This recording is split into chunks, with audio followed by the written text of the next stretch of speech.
Hello friends, എല്ലാവർക്കും നമസ്കാരം. നമ്മുടെ ചാനലിലേക്ക് എല്ലാവർക്കും സ്വാഗതം. അപ്പോൾ ഇന്ന് ആദ്യം തന്നെ കുറച്ച് ഫ്രൂട്ട്സിൻ്റെ ഒക്കെ വീഡിയോ കാണിക്കാമെന്ന് വിചാരിച്ചു കേട്ടോ. അപ്പോൾ നമുക്കിവിടെ ചക്കയും മാങ്ങയൊക്കെ ആയിട്ടുണ്ട്. നമ്മുടെ അല്ല, ഇവിടുത്തെ ഓണറിൻ്റെയാണ്. അതുപോലെ തന്നെ സ്റ്റാർ ഫ്രൂട്ട് കണ്ടോ, ഇഷ്ടംപോലെ ഉണ്ട് കേട്ടോ ഈ ഒരു മരത്തേൽ. നമ്മൾ കഴിക്കത്തൊന്നുമില്ല, ചിലർ പുളിയുള്ളതൊക്കെ കറിക്കകത്തേക്ക് ഇടുന്ന കണ്ടിട്ടുണ്ട്. അതുപോലെ തന്നെ അണ്ണാനും പക്ഷികളും ഒക്കെ തന്നെ കേട്ടോ ഇത് കഴിക്കുന്നത്. അങ്ങനെ ആരും ഇത് കഴിക്കാറില്ല.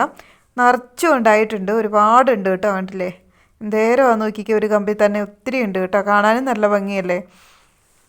അതുപോലെ തന്നെ നെല്ലിക്ക, ഇതെല്ലാം ഒത്തിരി ഉണ്ടായിട്ടുണ്ട് കേട്ടോ. നെല്ലിമരത്തേക്ക് ഉണ്ടോ, എന്തേരമാണ് നോക്കിക്കേ. എല്ലാം താഴെ വീണ് വെറുതെ പോകുക കേട്ടോ, ആരും എടുക്കുന്നില്ല.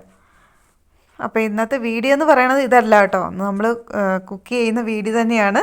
അപ്പോൾ അതിന് മുമ്പ് കുറച്ച് ഇങ്ങനത്തെ വീഡിയോ കാണിക്കാമെന്ന് വിചാരിച്ചിട്ടാണ് കേട്ടോ. അപ്പോൾ കണ്ടില്ലേ, ചെറിയ മാങ്ങയൊക്കെ ആയിട്ടുണ്ട്. അപ്പോൾ ഒട്ടും താമസിക്കാതെ ഇന്നത്തെ വീഡിയോയിലോട്ട് പോകാം. ഇന്ന് നമ്മൾ ഉണക്കപ്പയർ വെച്ചിട്ടുള്ളൊരു തോരൻ കറിയാണ് കേട്ടോ. വളരെ സിമ്പിൾ, അതായത് 5 മിനിറ്റ് കൊണ്ട് നമുക്ക് ആ ഒരു കറി റെഡിയാക്കി എടുക്കാൻ പറ്റും. തേങ്ങയൊന്നും ഇല്ലാത്തൊരു കറിയാണ്. അപ്പോൾ ഒട്ടും താമസിക്കാതെ നമുക്ക് വീഡിയോയിലോട്ട് പോകാം. ആദ്യം തന്നെ പയറൊക്കെ ഒന്ന് കഴുകി വൃത്തിയാക്കി എടുത്ത് കുക്കറിലേക്ക് മാറ്റുക. അതിലേക്ക് സവാള അരിഞ്ഞ് ചേർക്കാം. എരിവിനാവശ്യമായ പച്ചമുളകും ചേർത്ത് കൊടുക്കണേ. എന്നിട്ട് നമുക്ക് കുറച്ച് വെള്ളം ഒഴിച്ചിട്ട് അതൊന്ന് വേവിച്ചെടുക്കാം. ഉപ്പും കൂടി ചേർത്ത് കൊടുക്കണം കേട്ടോ. എന്നിട്ട് നമുക്ക് ഒന്ന് വേവിക്കാനായിട്ട് വെക്കാം. അപ്പോൾ വിസിലടിച്ച് ഓഫ് ആക്കിയിട്ടുണ്ട് കേട്ടോ. ഇനി നമുക്ക് തുറന്നു നോക്കാം.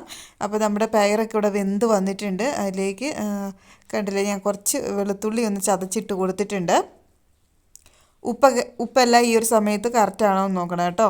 നമ്മൾ വേറെ ഇതിനകത്തായിട്ട് ഒന്നും ചേർക്കുന്നില്ല, തേങ്ങയൊന്നും ചേർക്കുന്നില്ല. ഇത്രയേ ഉള്ളൂ നമ്മുടെ കറി. വെന്തിട്ടുണ്ട്. കുറച്ച് ആ ഒരു വെള്ളമില്ല, നമ്മൾ പയർ വേവിച്ച ആ ഒരു വെള്ളവും കൂടെ ഒന്ന് തിളപ്പിച്ചെടുക്കുന്നുണ്ട്. അതിലേക്ക് ഞാൻ ചതച്ച മുളക് ചേർത്തിട്ടുണ്ട്, അതുപോലെ പച്ച വെളിച്ചെണ്ണയും കൂടെ ചേർത്തിട്ടുണ്ട്. ഇനി ഒന്നും കൂടെ ഒന്ന് തിളച്ച് വരട്ടെ, അപ്പോഴത്തേക്ക് നമ്മുടെ കറി റെഡി ആകും കേട്ടോ. ഇത്രയേ ഉള്ളൂ. ഭയങ്കര നല്ല ടേസ്റ്റാണ് ഇങ്ങനെ കറി വെക്കുന്നത് കേട്ടോ. അപ്പോൾ ഇങ്ങനെ സിമ്പിളായിട്ട് വെച്ചിട്ടില്ലെങ്കിൽ വെച്ച് നോക്കിക്കോ, നല്ല ടേസ്റ്റാണ്. എല്ലാം കൂടി ഒന്ന് മിക്സ് ചെയ്ത് കൊടുക്കുന്നുണ്ട്. അതിനുശേഷം നമുക്കൊരു നുള്ളു മഞ്ഞൾപ്പൊടിയും കൂടി ചേർത്ത് കൊടുക്കണം, ഒരു കളറിന് വേണ്ടിയിട്ട്. അപ്പോൾ കുറച്ചുകൂടെ കാണാനും ഒക്കെ ടേസ്റ്റും ഒക്കെ ഉണ്ടാവും. കറിവേപ്പില ഉണ്ടെങ്കിൽ അതും കൂടെ ചേർത്ത് കൊടുക്കാം. നന്നായിട്ടൊന്ന് മിക്സ് ചെയ്ത് കൊടുക്കുന്നുണ്ട്. ഞാനൊരിച്ചിരി കുറുക്കിയാണ് ഈ ഒരു കറി എടുത്തേക്കുന്നത് കേട്ടോ. കണ്ടില്ല, നമ്മുടെ പയർ കറി ഇവിടെ റെഡി ആയിട്ടുണ്ട് കേട്ടോ. സിമ്പിളാണ്. വെറും 5 മിനിറ്റ് കൊണ്ട് നമുക്ക് ആ ഒരു പയർ വെന്ത് കഴിഞ്ഞിട്ടുണ്ടെങ്കിൽ നമ്മുടെ കറി റെഡിയായി. അത്രേ താമസമുള്ളൂ കേട്ടോ. അപ്പോൾ എല്ലാവർക്കും ഉണ്ടാക്കാൻ പറ്റി ഈസി ആയിട്ടുള്ളൊരു കറിയാണ്. അപ്പോൾ എല്ലാവർക്കും ഇന്നത്തെ ഈ കുഞ്ഞു വീഡിയോ ഇഷ്ടപ്പെട്ടെന്ന് വിചാരിക്കുന്നു. ഇഷ്ടപ്പെട്ടാൽ ലൈക്ക് ചെയ്യണം, ഷെയർ ചെയ്യണം, അതുപോലെ സബ്സ്ക്രൈബ് ചെയ്ത് സപ്പോർട്ട് ചെയ്യണം കേട്ടോ. അപ്പോൾ അടുത്തൊരു വീഡിയോ ആയിട്ട് വരുന്നോടം വരെ ബൈ.